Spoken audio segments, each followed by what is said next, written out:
ago called The Boy Next Door.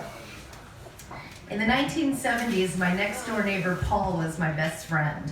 This was no small feat, it was an era when Helen Reddy sang a chart-topping anthem about the power of women, and Bobby Riggs challenged Billie Jean King to a tennis duel, a match so unprecedented Salvador Dali showed up at the Houston Astrodome to attend it.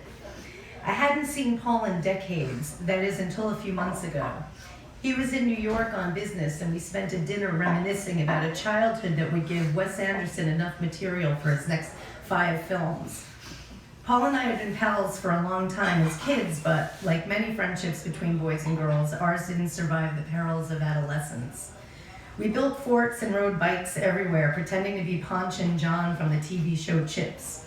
We gave concerts, charging kids a quarter to watch us strum our first guitars and sing into faux microphones fashioned from masking tape and crumpled aluminum foil.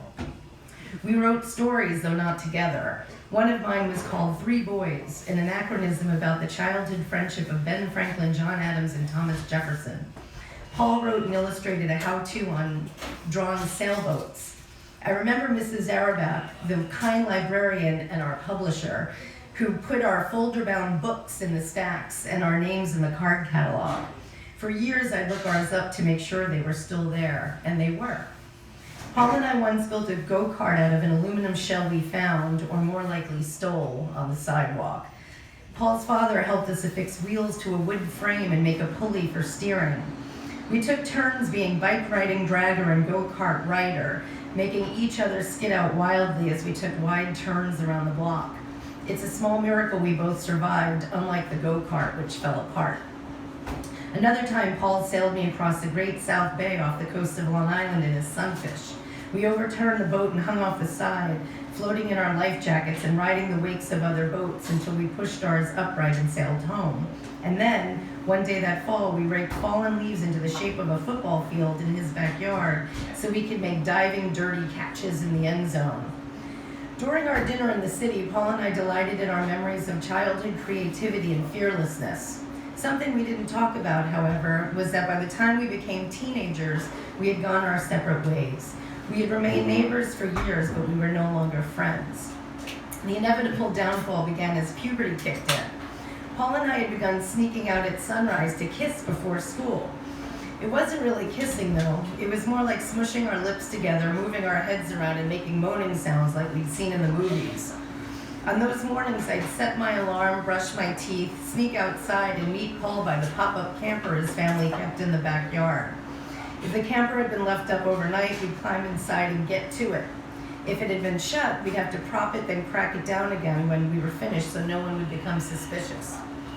Once inside, Paul would comb his hair and ask if I was ready. Consent. I'd say yes, and he'd kiss, and he'd make a sound like, or say something like, that's nice, before we'd wrap it up. After a few minutes, we'd get up from the scratchy cloth cushions, return to our respective homes, and crawl back into bed. I'd pretend I was asleep when my dad came in to wake me for school. It was probably for the best that Paul went to Catholic school for junior high. We had gone from being the best of pals to being a boy and a girl, and as we grew into those awkward enough teen years, it became clear that our friendship was at its end. I think I knew it was over for sure when I saw him mowing the lawn one day. I walked outside and waved, but rather than stop the mower and ask if I wanted to play curveball when he was finished, he just gave me the half nod. You know, the one where you barely lift your chin. It was a cool acknowledgement, but no invitation. Paul went on mowing, and I don't think we spent any time together again. I don't remember what I did next. I may have moped around the yard with my soccer ball, or maybe I went next door to see the neighbor on the other side. Maybe she and I talked about school or books, or maybe we watched some TV. Much as I liked her fine, no matter what we did, I'm pretty sure I wished I were instead running around in joyous abandon with my old friend Paul. Aww. Thank you.